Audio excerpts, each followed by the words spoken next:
One is gone. You and me fit well. And one bullet.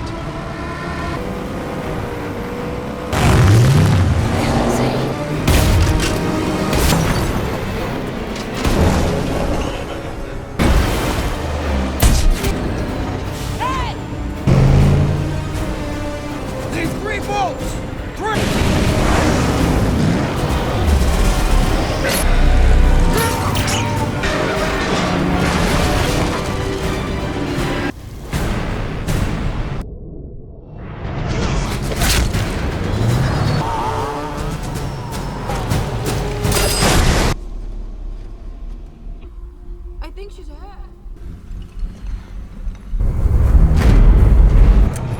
Hey!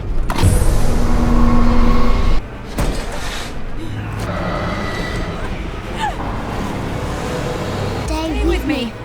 Hey!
I'll get him out of our way.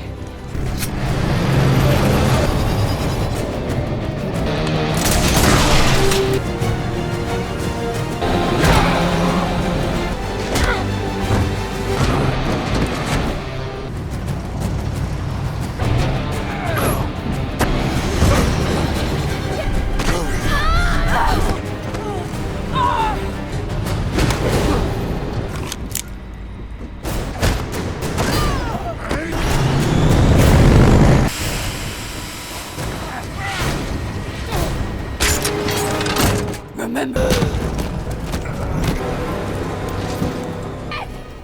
He's dead! Come on!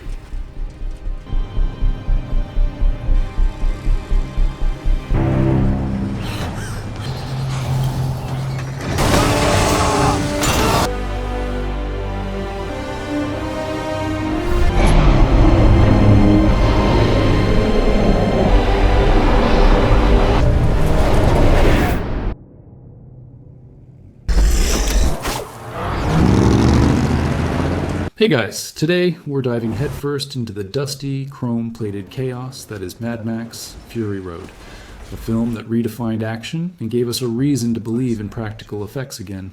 We kick things off with Max, our titular grumpy hero, muttering about his past demons. He's essentially a haunted man, living in a world that's gone utterly mad, which is honestly a mood I can relate to some mornings. He's swiftly introduced to the concept of unwanted guests, as a horde of pasty, screaming warboys descends upon him like seagulls on a dropped chip. If you had a good time with this, a like and a subscribe is a free way to help me keep making more. Stop running! You promised to help us!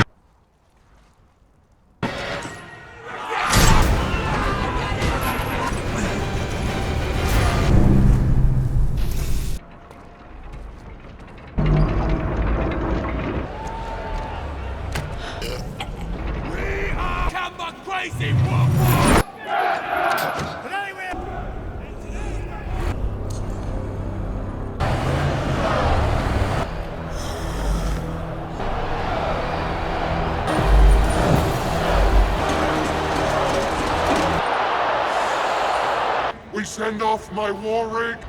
Once again, Half-Life Warboy. The ashes of this.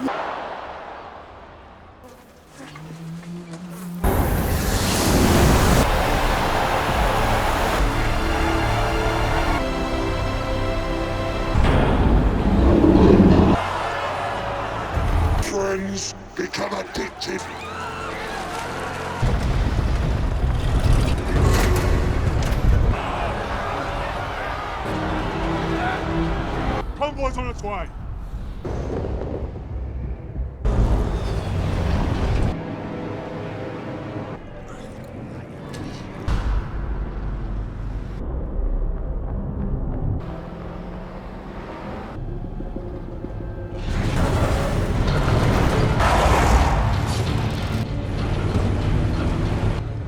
Bullet found.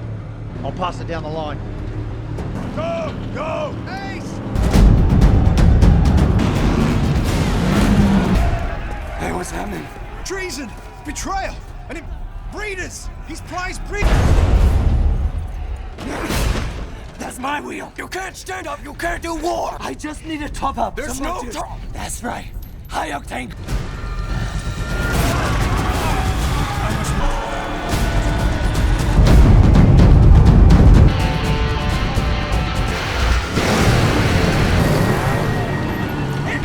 He looked at me.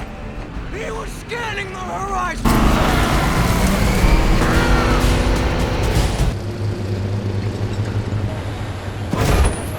It's from Gastown in the bullet farm. Заиксить на районе тела.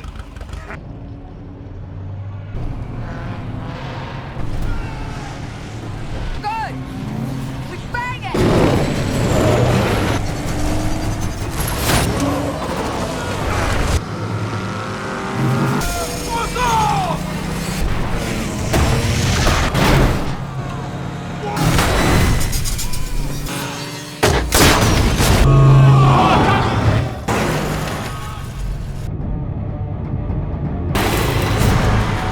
We get the buzzards off her back.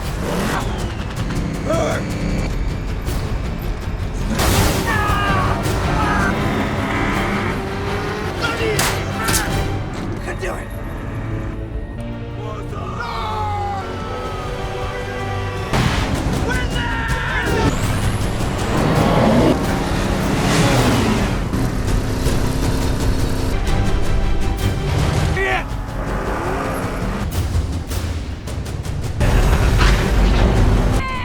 Stay out of sight!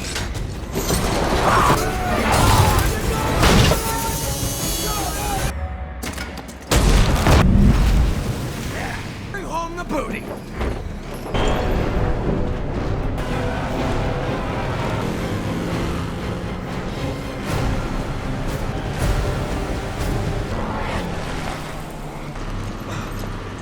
You're done! What have you done? Get the blood bag down the back.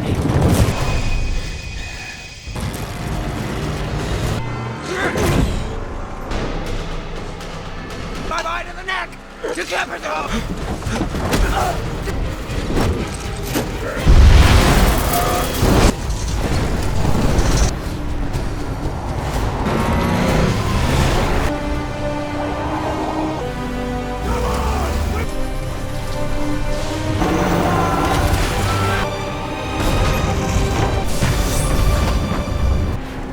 Oh, what a day. Grabs the sun. Witness me, bloody!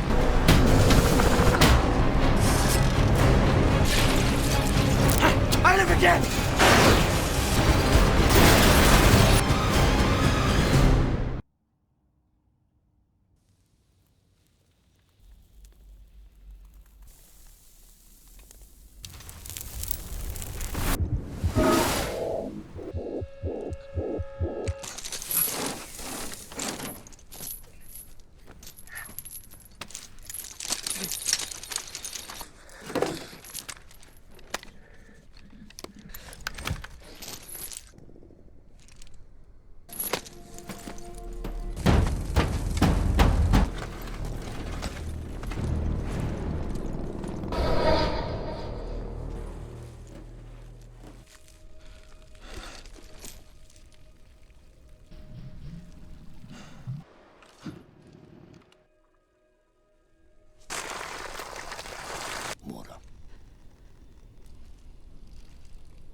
drive the warlords. You can ask for more than a jacket. We're going to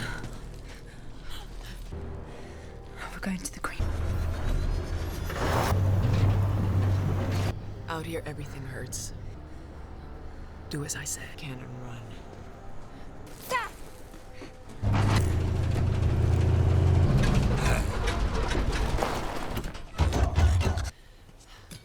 Kill switch. Behind you. Don't damage the goods. What do you see? Flamers. Past. We're dragging something out back!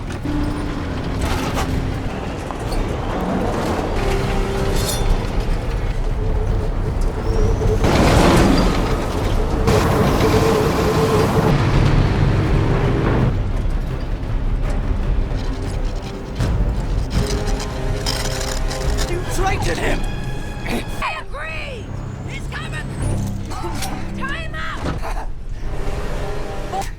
Watch us, mate. He is the- That's why we have his logo seen on our back. We're not to blame!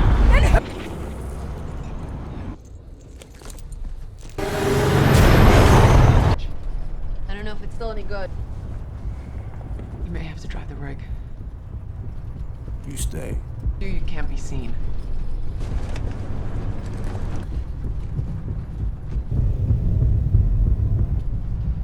Hey, Does it matter? red, black.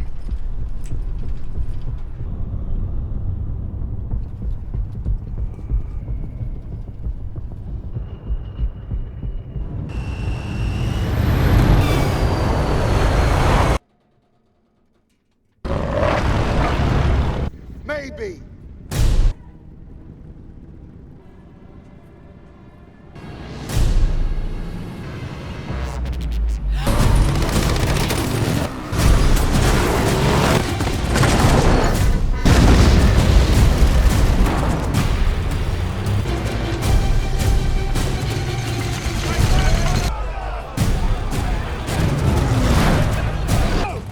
I got a wall boy! Take me! Healthy, baby.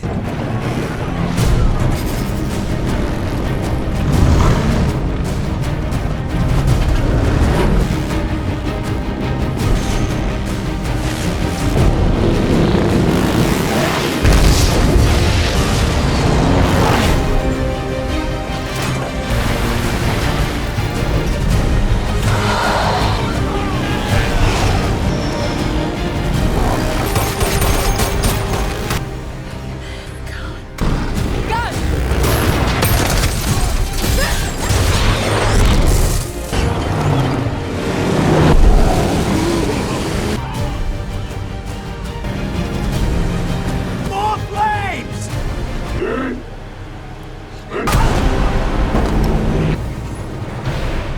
Pike her in the spine. Keep her breathing for you. And I myself, you will ride eternal on. Mediocre.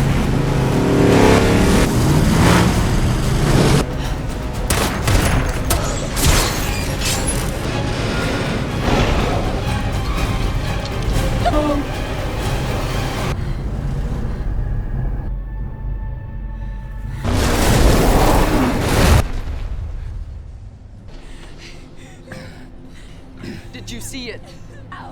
We keep moving!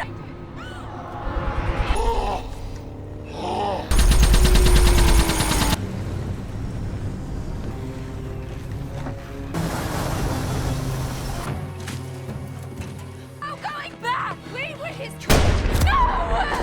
And now she's dead! Mary!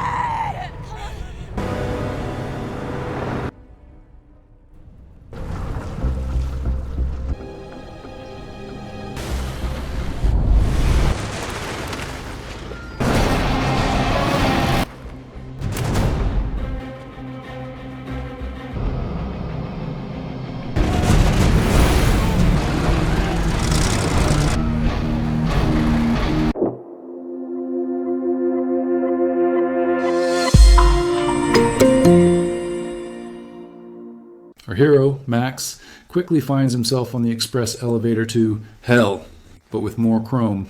He's dragged through the incredible vertical city known as the Citadel, a place that looks like a supervillain's lair designed by a truly dedicated Geiger fan. We get our first glimpse of Immortan Joe, a man who clearly believes less is not more when it comes to face masks and breathing apparatuses. He's a terrifying spectacle, a sickly despot ruling over a thirsty, desperate populace, doling out precious water like it's his personal bathwater. Max is quickly branded a universal donor, which is a fancy way of saying human juice box. He's strung up, literally, and becomes the personal blood bag for Nux, a particularly enthusiastic, pasty warboy whose main purpose in life is to die gloriously for Joe. You can almost feel the chill of the metal shackles and the sting of the branding iron. The cheers of the masses are unsettling, a desperate chorus echoing through the cavernous stronghold. Now, let's meet the true MVP of this whole dusty endeavor, Imperator Furiosa. She's introduced as a no-nonsense, one-armed powerhouse behind the wheel of a truly monstrous vehicle, the War Rig. She's ostensibly on a supply run, heading to Gastown for fuel and the Bullet Farm for ammo, which, in this world, are basically your grocery store and your pharmacy. But Furiosa has a secret cargo, far more precious than gasoline. Tucked away in the belly of the beast are Immortan Joe's 5 wives, his breeders, who are more like prisoners than partners. These women, fragile yet determined, are seeking freedom from their gilded cage. The reveal of them, huddled together, scared but hopeful, is a powerful moment, a quiet defiance amidst the roaring engines. The metallic grind of the gears as Furiosa shifts into high, the roar of the engine as she pulls away from the Citadel. It all screams freedom for some, and imminent doom for others. You know how it goes when you realize that someone's borrowed your favorite coffee mug without asking? Multiply that by 1,000, add a dash of tyrannical despotism, and you get Immortan Joe's reaction when he realizes his property, his wives, are gone. The man goes absolutely incandescent with rage, his guttural roar shaking the very foundations of the Citadel. It's a truly chilling sound, full of possessiveness and fury. He dispatches his entire deranged armada, a glorious symphony of roaring engines, clanking metal, and screaming warboys. This isn't just a chase, it's a full-blown desert ballet of destruction. And guess who's along for the ride, still attached to Nux like a very unwilling, conscious backpack? Yep, Max. He's essentially a very unhappy hood ornament, constantly having his blood pumped into a crazed, cancer-ridden warrior.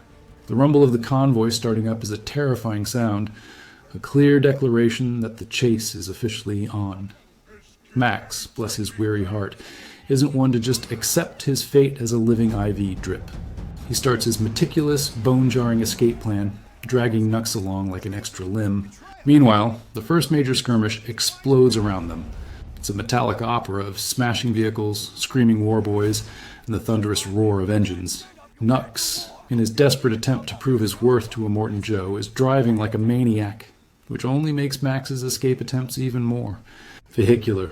Max is flung about, chain clanking against metal, the physical struggle palpable. You can almost feel the desert grit and the jarring impacts.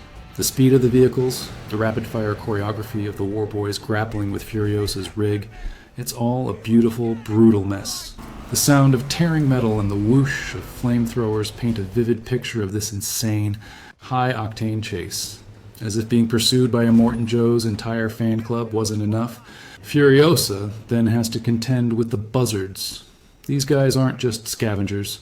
They're basically mobile porcupines, with vehicles covered in more spikes than a heavy metal concert in a medieval torture chamber. They emerge from the canyon, their engines growling menacingly, looking to strip the war rig for parts or, just cause general mayhem. Max is still stuck to Nux, a truly symbiotic relationship that neither party seems thrilled about. The battle here is a visceral symphony of grinding metal and desperate maneuvers. Furiosa is a master behind the wheel, expertly dodging and weaving, trying to shake off these persistent parasites. The metallic clang of the grappling hooks trying to latch onto the rig, the frantic shouts, it's all incredibly tense. You can practically taste the dust and burnt fuel in the air. Just when you think things can't get any worse, Mother Nature decides to throw a tantrum. A monstrous, swirling sandstorm, a real hold-under-your-butts kind of event, descends upon the desert. It's less a storm and more a force of pure, chaotic destruction, swallowing vehicles whole. The visual spectacle of this thing is mind-blowing, a swirling vortex of red dust and lightning. The sound is deafening, a roar that drowns out engines and screams alike. In this literal whirlwind of chaos, Max finally gets a moment to breathe, or rather, to be flung about like a rag doll. He's violently separated from Nux, and finds himself in a truly dangerous yet liberating situation. He's briefly free of his blood bag duties, though freedom in a cataclysmic sandstorm is arguably worse than being a human IV. The feeling of sand blasting your face, the disorientation, it's all incredibly immersive. You can practically hear the crackle of electricity in the air. Once the dust literally settles, Max, still chained and grumpy, stumbles towards the relative safety of the war rig. This is where he finally gets a proper look at Furiosa's cargo. It's not gasoline or bullets, but 5 radiant young women, Joe's wives, who emerge from the rig like desert goddesses. Max's initial reaction is, naturally, what in the world are these delicate flowers doing out here? He's not exactly known for his chivalry, more for his survival instincts. A tense standoff ensues between Max and Furiosa, a battle of wits and brute force that sees them both almost killing each other multiple times. The sound of their close-quarters combat, the desperate grunts, the clang of metal as Max uses his chain as a weapon, it's all incredibly raw. They eventually realize that bickering like an old married couple isn't going to get them anywhere, and a grudging, highly dysfunctional alliance is formed. The wives, witnessing this brutal dance, are understandably terrified but also intrigued by these two forces of nature. With their shaky alliance cemented by the sheer necessity of survival, the war rig roars back to life.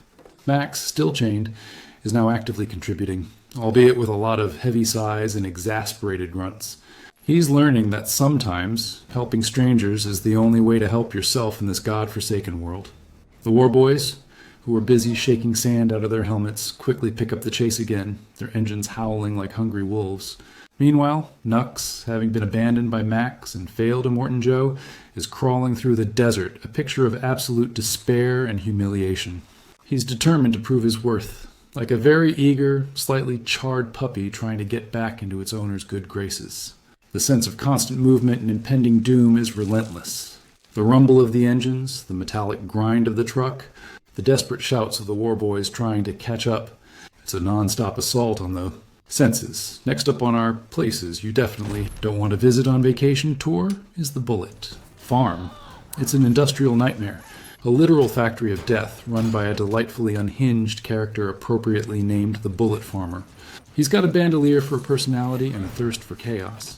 Furiosa's plan was to trade her precious guzzling for some of the loud stuff, essentially trying to keep up appearances while making her escape. But the Bullet Farmer is no fool. He quickly sniffs out the deception, probably because Furiosa's poker face is more stoic warrior than casual trader. The whole thing explodes into a cacophony of gunfire and explosions. The crackle of bullets hitting metal, the concussive boom of grenades, it's all incredibly intense. Max, surprisingly, is now fully invested, using his limited freedom to protect the wives and the rig. The wives, not to be completely useless, are helping load ammo and even getting their hands dirty. Even Nux, now a prisoner again, gets a front row seat to the mayhem. The Bullet Farm wasn't just a pit stop, it was a full-on war zone. Max, showing that he's more than just a reluctant hero, takes the fight directly to the Bullet Farmer. The action here is tight, frantic, and gloriously violent. Max, still a man of few words, uses every ounce of his survivor instincts, his chain, and anything he can get his hands on to deal with these guys. Furiosa, meanwhile, is a force of nature in the driver's seat, skillfully maneuvering the rig and providing cover fire. The metallic grinding of the Bullet Farmer's tank-like vehicle, the deafening thud of Max's punches, the satisfying crunch of a well-placed shot. It's all part of this chaotic ballet. The Bullet Farmer, for all his bluster and firepower, is eventually outmatched by Max's raw tenacity. There's a beautiful moment of Max using a massive gun with a truly satisfying thump-thump sound. This scene really highlights their growing unspoken trust. They're a deadly duo, even if they'd never admit it. They leave the Bullet Farm in ruins, having secured more ammo than they probably know what to do with. but at a significant cost in terms of vehicle damage and emotional toll. Just when you think they might catch a break, the war rig finds itself in a narrow, winding gorge. It's like a desert version of a roller coaster, but with more death and less fun. This isn't just a scenic detour, it's a gauntlet. And of course, a new threat emerges. A massive biker gang whose primary mode of transportation appears to be motorcycle acrobats with explosive spears. These guys are absolutely wild. Scaling the sheer rock faces, swinging on long poles like deranged circus performers, and dropping bombs with alarming precision. The clang of metal against rock, the guttural screams of the bikers, the sheer audacity of their attack. It's a masterclass in vehicular combat. Max and Furiosa are once again fighting tooth and nail. A ballet of brutality and desperate survival. Even Nux, still somewhat of a liability but slowly coming around, starts to show glimmers of usefulness. The wives, meanwhile, are doing their best to stay out of the crossfire, their fear palpable amidst the explosions. You can almost feel the vibrations of the bikes and the heat of the explosions echoing through the narrow canyon. Amidst the screaming engines and exploding motorcycles in the gorge, Nux, the little war boy who couldn't quite die gloriously, finally finds his purpose. He's been chewed up and spat out by Immortan Joe, seen the wives' plight, and now finally he sees a path to something resembling redemption. He actively steps up, not for Joe, but for Furiosa and the wives. There's a particular moment where he's covered in blood and dust, but his eyes shine with a new kind of conviction. He takes risks, he helps protect the vulnerable, and he begins to truly earn his place among the group. It's a subtle yet powerful transformation, highlighting that even in this hellish wasteland, humanity can still bloom. The metallic clang of his makeshift weapons, the desperate grunts as he pushes himself, all underscore his newfound resolve. He goes from being a crazed fanatic to a genuinely brave, albeit still somewhat goofy, member of the team. He's basically that one friend who shows up late to the party, but then saves the day with a bag of chips. After battling through what felt like every hostile faction in the Wasteland, the group finally reaches a vast, shimmering salt flat. This is it. This is Furiosa's green place, the promised land, a place of lush vegetation and sanctuary. Her hope, which has been simmering beneath her stoic exterior, is almost palpable. But, like most things in this universe, it's a cruel mirage. There's no verdant paradise, only endless white. The dream is shattered, literally drying up before her eyes. The only inhabitants are a small group of formidable elderly matriarchs, the Vuvalini, led by the wise keeper of the seeds. These women, survivors themselves, confirm the tragic truth. The green place is gone, swallowed by the sands. The look on Furiosa's face as her deepest hope crumbles is heartbreaking. It's a moment of profound, quiet despair amidst all the roar and chaos. The silence of the salt flats, broken only by the mournful wind, amplifies her devastation. Max, in a rare moment of tenderness, tries to offer some comfort, recognizing a shared pain of loss. With the green place, a bust and despair settling in, Max, in his typical no-nonsense fashion, comes up with a plan so crazy it just might work. He points back in the direction they came from, back towards the very lion's den they just escaped, the Citadel. His logic is brutally simple. Immortan Joe has pulled all his forces to chase them, leaving the Citadel virtually undefended. We go back, he growls, and we take the Citadel. It's a bold, almost suicidal move, but it's a plan, and at this point, any plan is better than no plan. The initial reaction is a mix of disbelief and fear. Returning to the clutches of Immortan Joe seems utterly insane, but Max, in a rare moment of persuasive dialogue, lays out the tactical advantages. The wives, seeing a chance for true liberation, begin to rally. The metallic clang of the rig being turned around, the renewed rumble of its engine, signifies a shift from desperate flight to determined attack. The wind whipping past their faces now carries a new scent, the scent of hope, albeit mingled with the stench of inevitable bloodshed. They're not just running away anymore. They're running towards a fight. Now the real fun begins. The group, united by Max's audacious plan, starts to prepare for Immortan Joe's return. They've picked a prime spot, a narrow canyon that's basically a natural choke point. It's like setting up a really violent, high-speed game of whack-a-mole, but the moles are psychotic war boys, and the whack involves explosives. Nux, now fully on Team Furiosa, is absolutely buzzing with purpose, meticulously planting explosives and rigging the war rig to be an even deadlier mobile fortress. The wives, no longer just damsels in distress, are actively helping, loading ammo, setting traps, and preparing for the fight. Even the Vuvolini, with their grizzled wisdom and ancient weapons, are ready to throw down. There's a tangible sense of quiet tension, the calm before the storm, the metallic click of a rifle bolt, the soft thud of explosives being placed, the creak of the rig as modifications are made. Every sound adds to the building anticipation. It's a testament to their newfound unity, a motley crew of misfits ready to take on an empire. You can practically hear the desert holding its breath, and then, with a thunderous roar that shakes the very ground, Immortan Joe's forces return. And when I say forces, I mean a literal wall of chrome, fire, and screaming warboys. He's brought everyone. The Gastown goons, the Bullet Farm fanatics, even the Doof Warrior is back, providing a surprisingly catchy soundtrack to the apocalypse. The ambush hits like a thunderbolt, explosions rocking the canyon, vehicles flipping, and chaos reigning supreme. It's a metallic opera of destruction, a beautiful, brutal ballet of vehicular combat. The ground rumbles with the sheer weight of the machines. The air crackles with the sound of gunfire and screaming engines. Max is in his element, a silent, deadly force navigating the carnage with a grim determination. Furiosa, behind the wheel of the rig, is a warrior queen, her face set with an unwavering resolve. The wives and the Vuvolini are fighting for their lives and their future, each blow struck carrying the weight of their stolen freedom. You can practically feel the heat of the explosions and the grit of the sand kicking up into your eyes. This isn't just a battle. It's a statement, a defiant roar in the face of tyranny. The battle rages on, a relentless assault of metal and fury.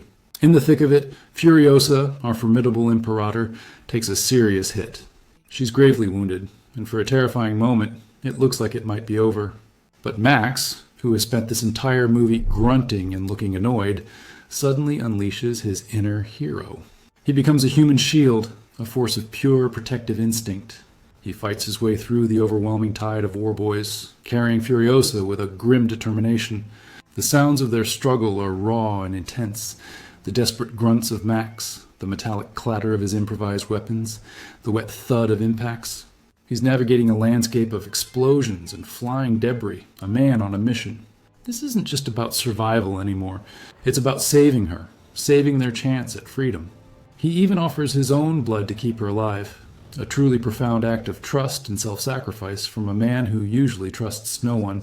It's a beautiful moment of unspoken understanding, a bond forged in the crucible of chaos. You can almost feel the desert wind whipping around them, carrying the dust and the desperation of the fight. The battle is reaching its frantic crescendo, a maelstrom of metal, fire, and screaming warboys. Furiosa, our formidable Imperator, wounded but utterly undeterred, knows this is her moment.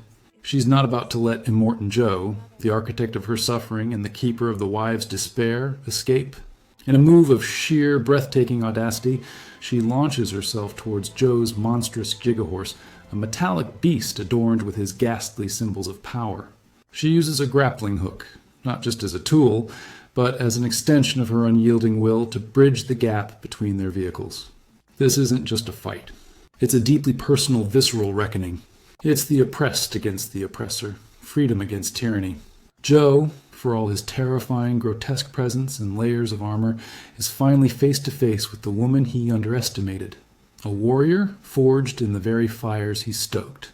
The sounds of their struggle are raw and brutal, the desperate grunt of their efforts, the metallic clang of her prosthetic arm impacting his armor, the desperate wheezing gasp of Joe as his life support is threatened. Furiosa's resolve is absolute, fueled by years of suffering, the memory of the green place, and the shimmering hope of a better future for the wives.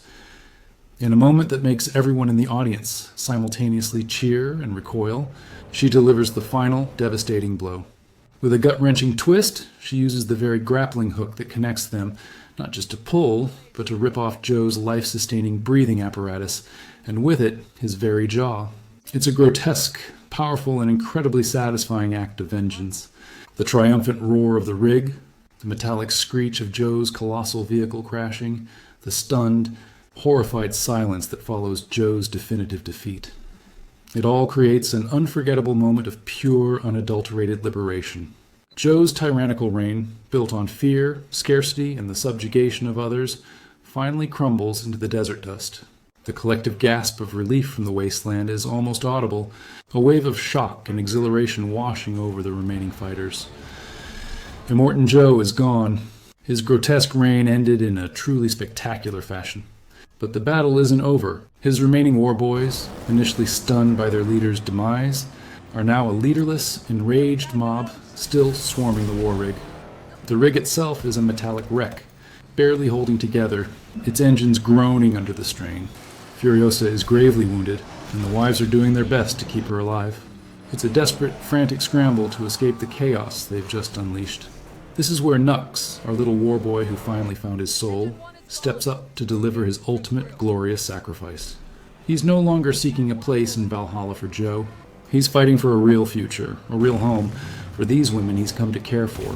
He volunteers to hold off the enraged warboys, taking the wheel of the rig, while Max, with surprising tenderness, helps Furiosa to safety. Nux's final moments are incredibly poignant. He shares a look with Capable, one of the wives, a silent goodbye filled with genuine affection. Then, with a fierce roar of defiance and a heartfelt, "Witness me!" he steers the rig into the canyon walls, detonating the remaining explosives. The earth-shattering boom is deafening, sending shockwaves through the desert. A massive rockfall engulfs the pursuing warboys, sealing off the canyon and finally, definitively, cutting off their pursuers. It's a beautifully shot, gut-wrenching moment of true heroism. The dust settles, leaving a quiet, somber victory bought with the ultimate price. Nux, the boy who just wanted to be shiny, became more than that. He became a legend in his own right, proving that even the most indoctrinated can find their humanity. You can almost feel the ground tremble from the impact and the sudden heavy silence that follows, broken only by the whimpering of the sand and the distant echoes of their escape. The immediate danger has passed, thanks to Nux's incredibly brave, incredibly loud send-off. The war rig, battered and scarred but victorious, now makes its way back to the Citadel. This isn't just a retreat, it's a victory procession, a stark declaration that the old order has fallen. Max, ever the pragmatic medic, tends to Furiosa's severe wounds, ensuring she has enough of his O negative to keep her in the fight. They arrive at the Citadel's base, where the masses, parched and desperate, are clamoring for water. It's a moment of profound tension. Will they be accepted, or will the vestiges of Joe's regime retaliate? The answer comes in the form of a dramatic reveal. Immortan Joe's grotesque, lifeless body is hoisted high, a stark, undeniable symbol that the tyrant is no more. The sight of their deceased god-king sends a shockwave through the crowd and, more importantly, through the remaining warboys. They look at his mangled face, then at Furiosa, still standing, still defiant, even in her pain. The shift in allegiance is almost instantaneous, a palpable wave washing over the masses. The warboys, who lived and died for Joe's warped vision, now see a new path, a new leader in Furiosa. It's an incredibly powerful moment, a bloodless coup orchestrated by the sheer weight of Joe's defeat and the hope that Furiosa represents. The collective gasp of the crowd, the subsequent roar of triumph, the clatter of weapons being dropped. It's a visceral, sensory overload, marking the true end of an era. It's a beautiful testament to the idea that sometimes seeing is believing, especially when seeing involves your oppressor's jaw being conspicuously absent. With the crowd now firmly on their side, murmuring with a mix of awe and relief, Furiosa, supported by the newly freed wives and Max, begins her ascent to the very peak of the Citadel. It's not just a physical climb, it's a symbolic one, a journey from the depths of oppression to the heights of liberation. The giant, rickety elevator grinds upwards, a metallic groan accompanying their slow, triumphant rise. The visual is stunning. The desperate, thirsty faces of the masses below them, looking up with a newfound hope, bathed in the harsh desert light. The wives, once fragile captives, now stand tall, their fear replaced by a quiet strength and purpose. They are no longer just property. They are the architects of a new world, a testament to what happens when you decide to fight back. Furiosa, battered and bruised, her arm bandaged, stands as the undeniable leader, her gaze fixed on the promise of the future. The sheer scale of the Citadel, once a symbol of Joe's crushing tyranny, now feels like a beacon of hope. The sounds of the ascending platform, the distant cheers of the liberated masses, the wind whistling past their faces. It's a symphony of change.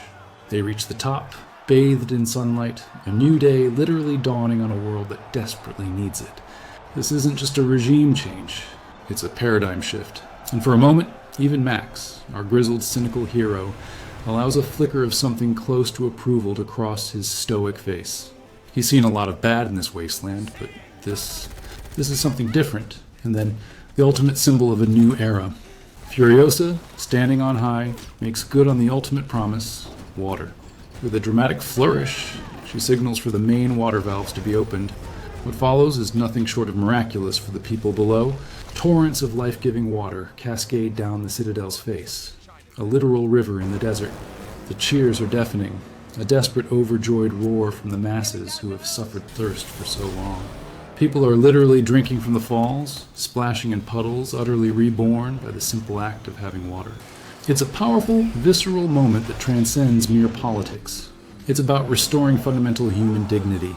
The tactile sensation of cool water on parched skin, the desperate gulps, the collective sigh of relief, it's all incredibly moving. But it's not just about immediate relief. The wives, now true leaders, join the Vuvolini in an equally profound act. They begin to plant seeds. Tiny, fragile seeds, carefully nurtured and carried across the wasteland, are now placed into the parched earth around the Citadel. It's a symbolic, defiant act of hope, a promise that life, true life, can return to this ravaged world. It's the beginning of a green future, a stark contrast to the chrome and fire that defined their past. This isn't just about survival anymore. It's about rebuilding, about nurturing, about creating something truly lasting. And for a brief, shining moment, the wasteland feels a little less mad and a lot more hopeful. And then, in a moment that perfectly encapsulates his entire character, Max Rockatansky, our grumpy, reluctant hero, does what he does best. He disappears. His purpose here is fulfilled. He helped Furiosa liberate the wives, brought down a tyrant, and initiated a new era of hope for the wasteland. He sees the water flowing, the seeds being planted, the people celebrating, and he knows his part is done. He shares one last meaningful glance with Furiosa, a silent acknowledgement of their shared ordeal and the profound, unspoken bond forged in fire and blood. It's a look that conveys respect, understanding, and perhaps even a hint of gratitude, which for Max is basically a full-blown declaration of love. He doesn't wait for thanks, he doesn't seek glory, and he certainly doesn't stick around for any kind of group hug scenario. That's just not his style. He simply turns and melts into the cheering, celebrating crowd, becoming just another face in the sea of humanity. The metallic clang of his boots on the dusty ground is the last sound of him we hear as he becomes a shadow, a legend, fading back into the desolate landscape he knows all too well. He's a wanderer, a survivor, destined to roam, perhaps still haunted by his past, but now, maybe, just a little less alone in his solitude. It's a poignant, bittersweet ending for the character, reminding us that some heroes aren't meant for crowns, but for the open road.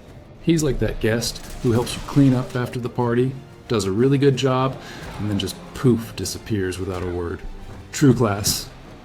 As Max, our silent protector, melts back into the endless, swirling dust of the wasteland, the camera lingers on the Citadel, now dramatically transformed. It's no longer a fortress of tyranny, but a burgeoning symbol of possibility, a beacon of change. Furiosa, though still bearing the deep scars of battle and the physical pain of her wounds, stands tall on the highest platform, flanked by the wives. These women, once merely property, are now not just survivors, but powerful, resolute leaders in their own right. They oversee the masses below who are finally genuinely receiving their rightful share of water, a cascade of life-giving liquid that must have seemed an impossible dream just hours before. The sounds here are profoundly different now.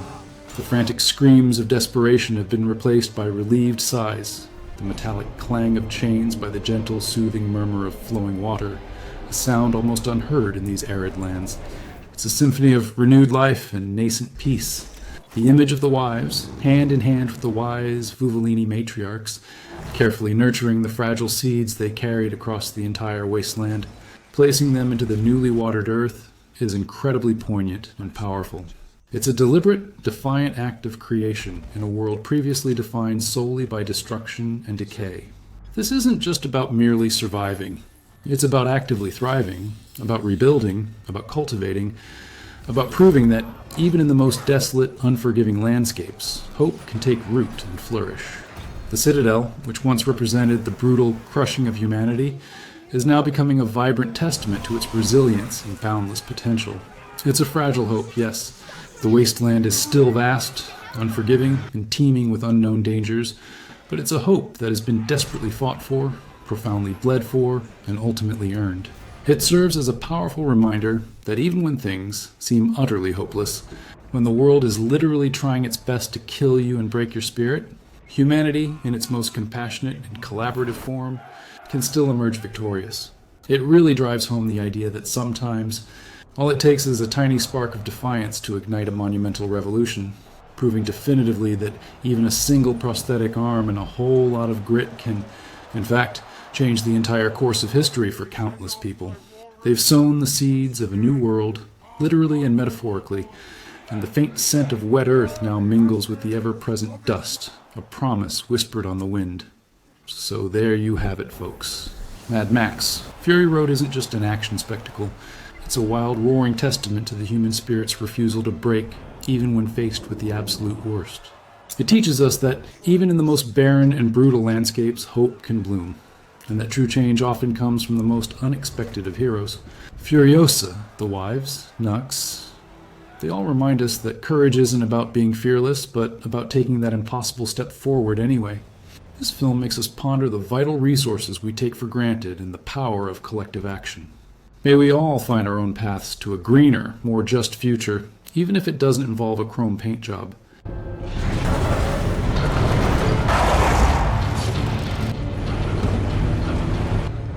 Bullet found. I'll pass it down the line. Go! Go! Ace! Hey, what's happening? Treason! Betrayal!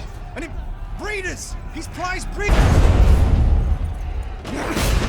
That's my wheel. You can't stand up. You can't do war. I just need a top up. There's no top. That's right. High octane.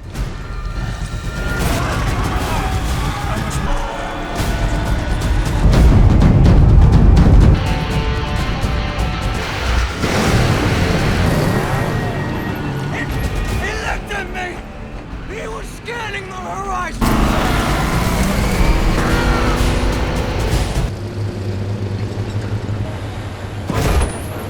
From Gastown in the bullet farm. Зависит на районе делать.